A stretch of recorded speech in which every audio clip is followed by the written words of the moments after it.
Muy buenas noches, bienvenidos a Contexto Global de France 24. Yo soy Elena Lozano y todo lo que verá a continuación es noticia. Iniciamos. Y Vladimir Putin y Volodymyr Zelensky estuvieron presentes en el encuentro que se tenía previsto para este jueves en Turquía. Sin embargo, este viernes sí se reunirán delegaciones de Rusia y Ucrania por primera vez desde 2022. Donald Trump aseguró que no habrá avances sobre la guerra hasta que él se reúna con Putin. En Panamá continúan por tercera semana consecutiva las multitudinarias manifestaciones contra la reforma de la seguridad social impulsada por el gobierno y en rechazo del memorándum que permite incrementar la presencia del ejército de Estados Unidos en el país. Estas son encabezadas por sindicalistas, integrantes del movimiento indígena y otros sectores sociales que acusan que las fuerzas de seguridad reprimen a los manifestantes. Finalizaron 3 días de cortejos funerarios en honor al expresidente de Uruguay, José Pepe Mujica. Multitudes acudieron al Palacio Legislativo de Montevideo, donde su cuerpo estuvo en capilla ardiente. Ahí estuvieron presentes los mandatarios de Brasil, Luis Ignacio Lula da Silva, y de Chile, Gabriel Boric, quienes protagonizaron un emotivo momento al lado de Lucía Topolansky. El cuerpo del ex revolucionario será cremado como era su voluntad.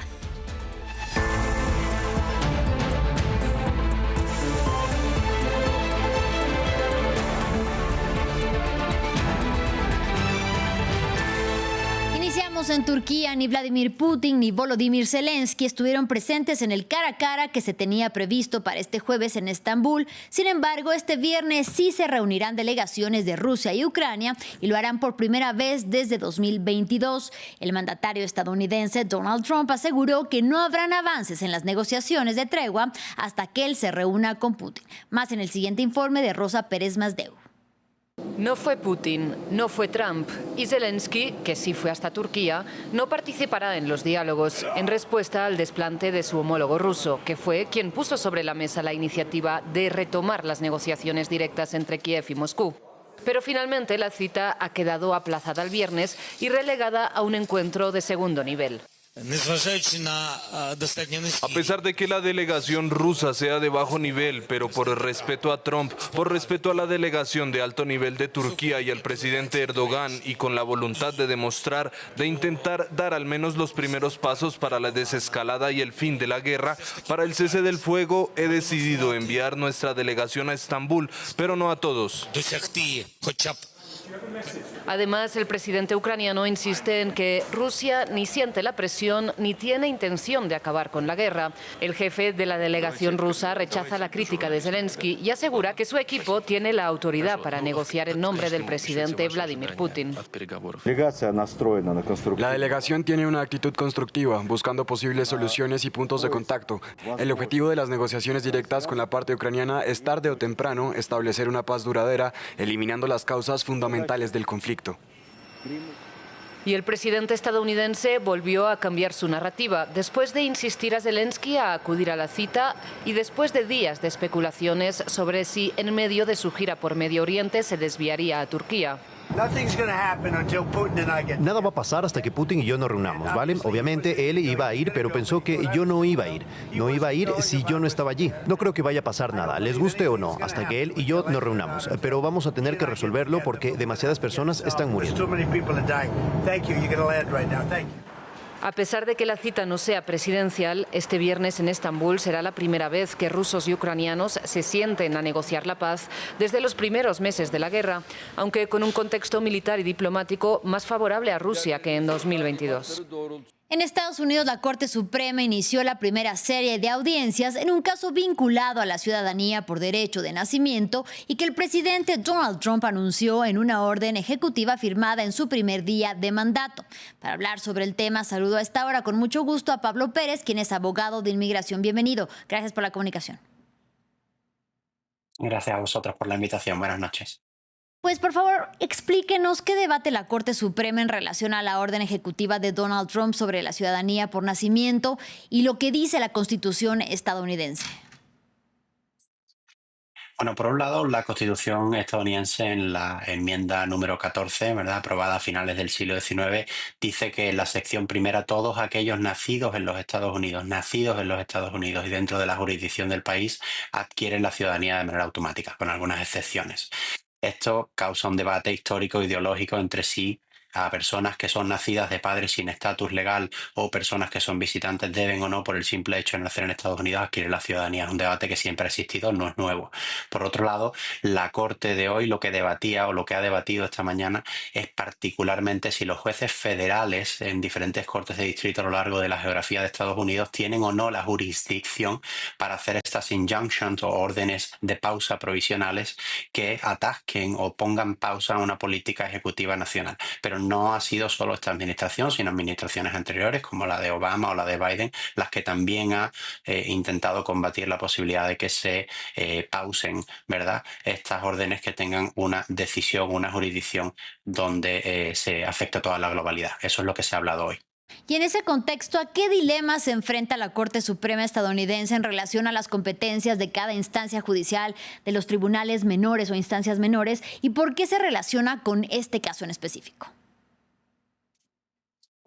Bueno, magnífica pregunta. El caso en específico es un caso que es uno de las baluartes, una de las políticas principales de esta administración en su política, en su agenda migratoria. Por lo tanto, no es sorpresa que sea este el asunto que también nos lleve a la discusión del poder de los jueces federales.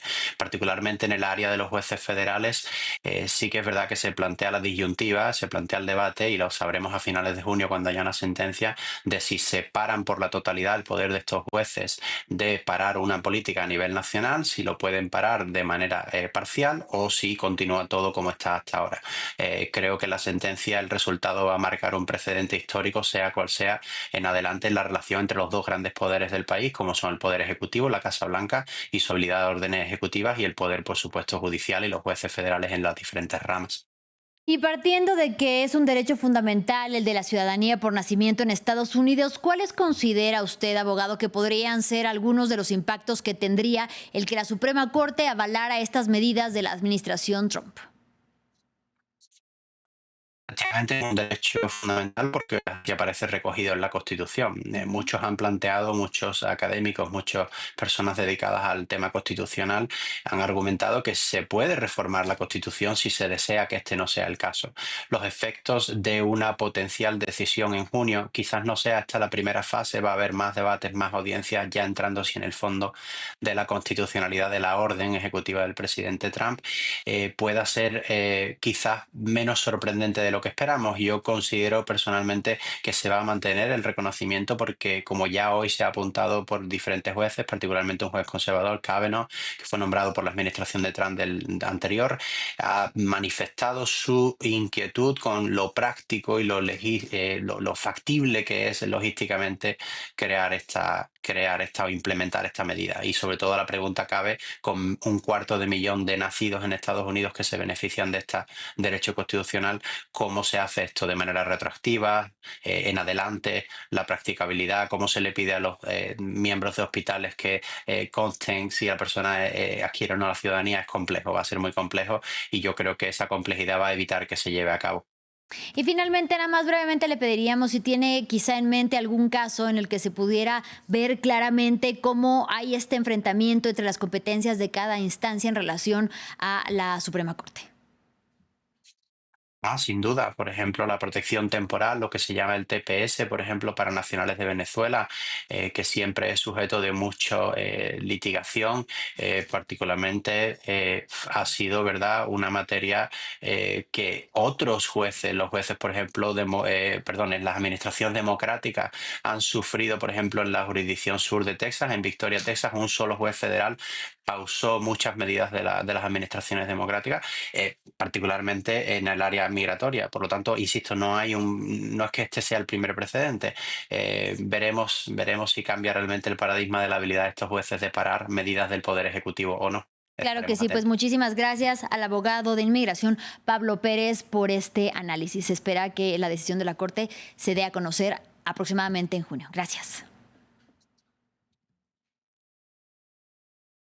Y en Panamá, sindicalistas, integrantes del movimiento indígena y otros sectores sociales continúan con las protestas que llevan casi un mes en contra de las reformas a la caja social y el memorándum que permite incrementar la presencia del ejército de Estados Unidos en el país, entre otros.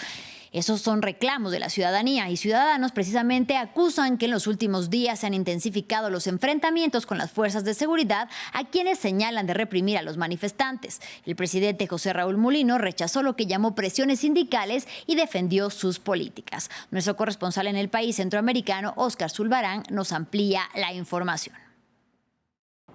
Más de 20 días de protestas tiene Panamá. En la última semana se ha intensificado con el cierre de vías que ha llevado el enfrentamiento entre manifestantes y la policía en algunas provincias con más fuerza que en otras. Por ejemplo, se han reportado cierres que luego han sido despejados en provincias como Veraguas y Chiriquí.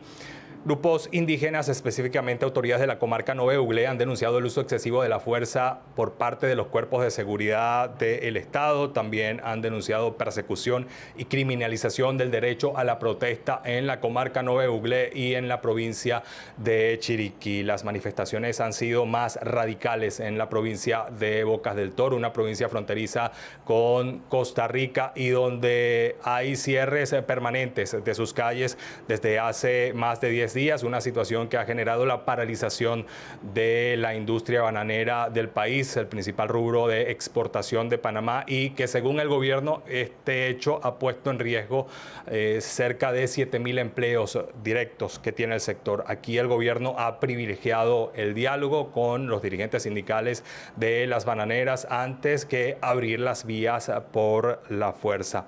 Estas manifestaciones, las premisas principales de estas manifestaciones está la derogación de la ley que reformó la seguridad social del país, el rechazo al memorando de entendimiento con Estados Unidos, el rechazo a una eventual reapertura de la mina de cobre y también el rechazo a el proyecto del embalse Río Indio.